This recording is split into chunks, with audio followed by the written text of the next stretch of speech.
Chapter 5। आपने कभी Robin Hood के बारे में सुना है? रॉबिनहुड को लोग एक हीरो मानते थे क्योंकि वो अमीरों से लूटता था और गरीबों को देता था।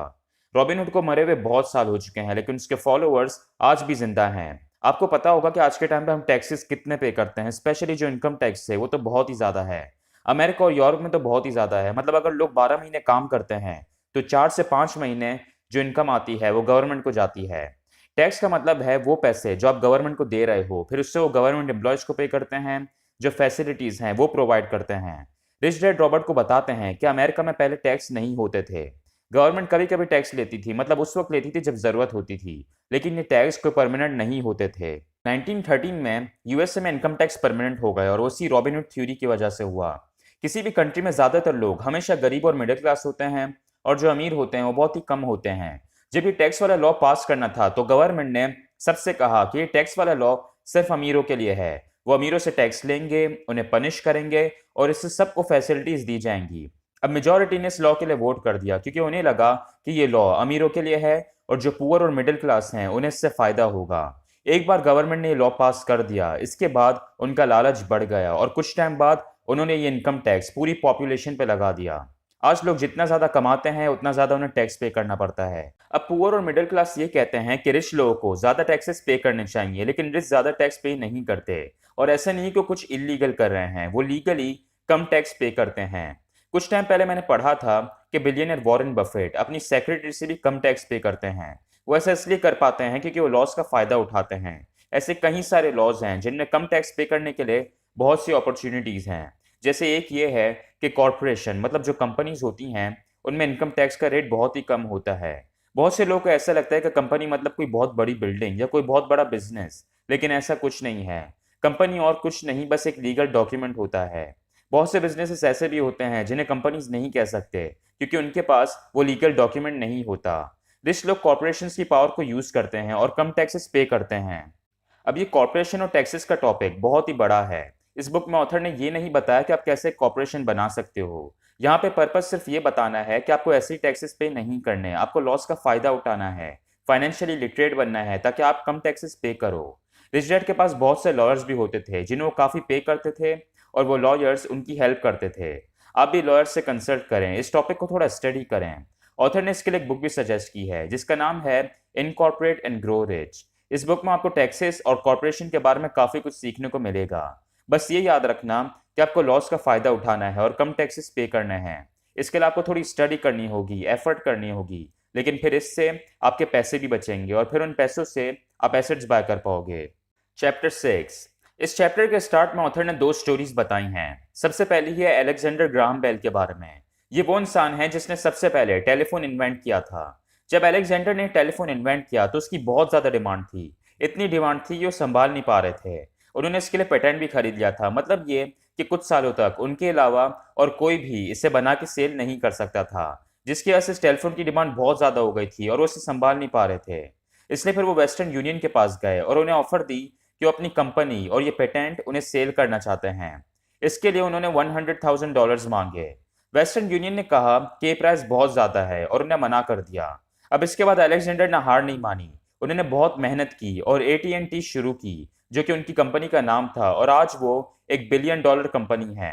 सिर्फ इतना ही नहीं, इस कंपनी के बाद और भी बहुत सी कंपनीज खुली और आज ये एक इंडस्ट्री बन चुकी है। अब ये तो एक स्टोरी हो गई, अब सेकंड स्टोरी सुनिए। ये स्टोरी है एक लोकल कंपनी की जिसने अपने कई सारे एम्प्लॉयज को फायर कर दिया है, जिसमें मैनेजर भी शामिल है। ये स्टोरी न्यूज़ पे आई थी। बहुत सारे वर्कर्स कंप्लेन कर रहे थे कि उनके साथ गलत हुआ है।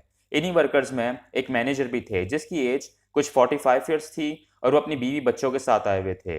वो गार्ड से कह रहे थे कि उन्हें ओनर से बात करनी है। वो उनसे बैक कर रहे थे क्योंकि उसे डर था कि उसका घर और बाकी चीज़ें चली ना जाएं। ये कोई एक स्टोरी नहीं है, बल्कि लोगों के साथ ऐसा बहुत होता है। अगर किसी की जॉब चली जाए तो बिल्कुल उदास हो जाते हैं, यूँ सोचते हैं कि सब खत्म हो गया है। ऑथर के जो स्टूडेंट्स हैं वो हज़ारों लाखों में हैं।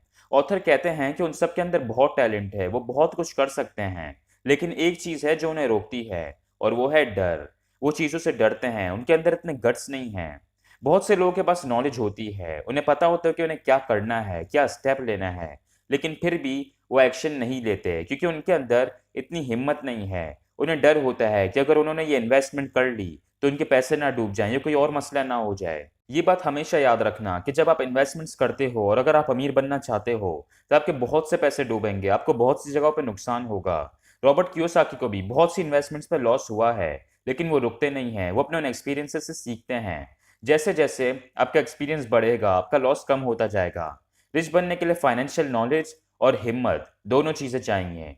बहुत से लोग ऑथर से पूछते हैं कि उन्हें आखिर इतना रिस्क लेना क्यों है, क्या ज़रूरत है फाइनेंशियल नॉलेज गेन करने की। आप सब फेसबुक के फाउंडर मार्क जुकरबर्ग को जानते होंगे। वो कहते हैं कि आज के टाइम पे सबसे बड़ा रिस्क है रिस्क ना लेना। आपको पता होगा कि अभी कोविड की वजह से कितने लोगों की जॉब्स चली गई थी, और कोविड के अलावा ऐसे और भी कई सारे इवेंट्स हैं जहां लोगों की जॉब्स गई हैं। अगर ऐसे में आप सिर्फ अपनी जॉब पे डिपेंड करेंगे और आपके पास कोई फाइनेंशियल नॉलेज नहीं होगी तो ये सबसे बड़ा रिस्क है।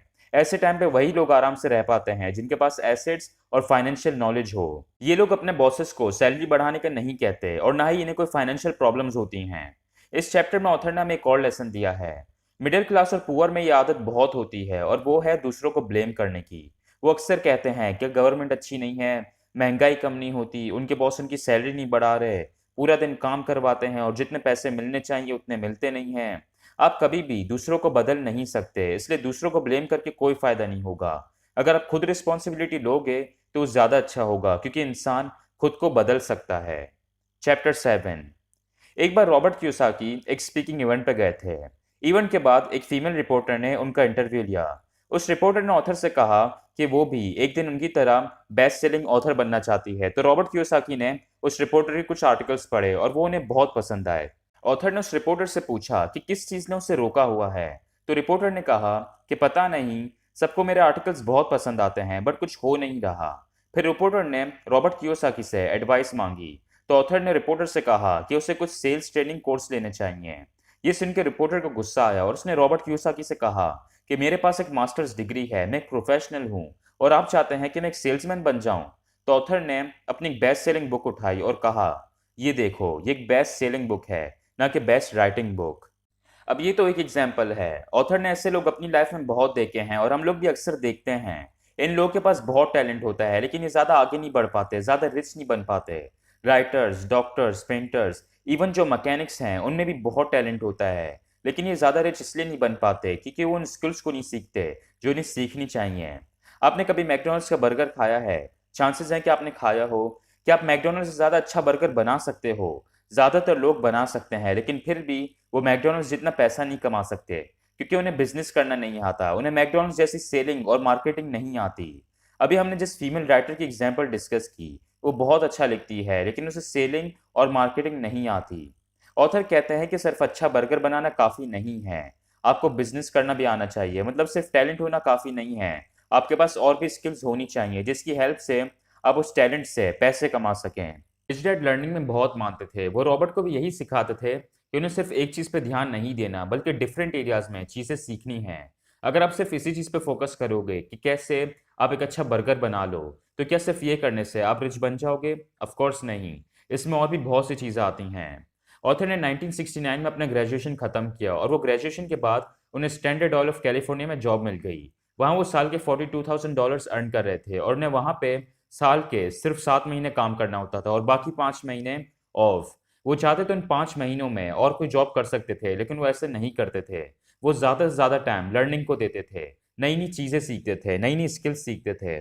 उस जॉब में प्रमोशन के भी चांसेस थे, सैलरी बढ़ने के भी चांसेस थे, लेकिन फिर भी ऑथर ने कुछ ही टाइम में वो जॉब छोड़ दी और वो मरीन कॉर्प्स में चले गए। ये देख के उनके पुअर डैड को बहुत गुस्सा आया। उन्हें समझ नहीं आ रहा था कि रॉबर्ट ने ऐसा क्यों किया। रिच डैड रॉबर्ट को हमेशा एडवाइस करते थे कि हमेशा सीखने के लिए काम किया करो। जब रॉबर्ट ने रियलाइज किया कि उस कंपनी में सीखने के लिए कुछ भी नहीं था तो उन्होंने उस कंपनी को छोड़ दिया। वो मरीन कॉर्प्स में इसलिए गए थे क्योंकि वो ट्रूप्स को लीड करना चाहते थे, उन्हें लीडरशिप की स्किल सीखनी थी। रिच डैड कहते थे कि किसी भी बिजनेस में सबसे मुश्किल काम होता है लोगों को मैनेज करना, और इसीलिए रॉबर्ट की स्किल सीखना चाहते थे। कुछ सालों बाद उन्होंने वहां से भी रिजाइन कर दिया और फिर वो जीरोस कॉर्प में चले गए। जीरोस एक सेलिंग कंपनी थी जो कि प्रोडक्ट सेल करती थी। रॉबर्ट ने 4 साल इस कंपनी में काम किया और वो हर साल टॉप 5 सेल्समैन में आते हैं। इस कंपनी में काम करके उन्होंने सेलिंग की स्किल सीखी और साथ ही उन्हें जो सेलिंग से डर लगता था वो डर भी खत्म हो गया। वो काफ़ी कॉन्फिडेंट हो गए थे और फिर 1977 में ऑथर ने अपनी पहली कंपनी स्टार्ट की। ऑथर के अकॉर्डिंगली फाइनेंशियली रिच बनने के लिए आपके पास ये 4 स्किल्स ज़रूर होनी चाहिए। पहली है अकाउंटिंग, मतलब जो कंपनी के फाइनेंशियल स्टेटमेंट्स होते हैं आपको पढ़ने आना चाहिए। इस स्किल की हेल्प से आपको किसी भी बिजनेस की वीकनेसेस और स्ट्रेंथ्स के बारे में पता चलेगा। सेकंड है इन्वेस्टिंग, मतलब ऐसी स्ट्रेटजीज और फॉर्मूलाज पता होना जिसमें आप पैसों से पैसा बना सको। थर्ड है मार्केट्स को समझना। ये स्किल स्टॉक मार्केट इन्वेस्टर्स के अंदर बहुत होती है। वो प्रेडिक्ट कर पाते हैं कि कब कौन सा शेयर ऊपर जाएगा और कब नीचे आएगा। फोर्थ स्किल है लॉ। आपको लॉस के बारे में पता होना चाहिए या एटलीस्ट आपके पास कोई लॉयर होना चाहिए जो आपको गाइड कर सके। आपके लिए यहाँ पे एक और एडवाइस है कि आप अपनी लाइफ को ठीक से देखें, लॉन्ग टर्म सोचें। ये सोचें कि आपको आगे क्या करना है और इसके लिए आपको कौन कौन सी स्किल्स की नीड होगी और फिर उन स्किल्स को सीखें। अगर आपको ऐसी और भी डिटेल्ड बुक समरीज चाहिए तो मेरे चैनल को सब्सक्राइब करें और बेल आइकन को प्रेस करें। Thank you.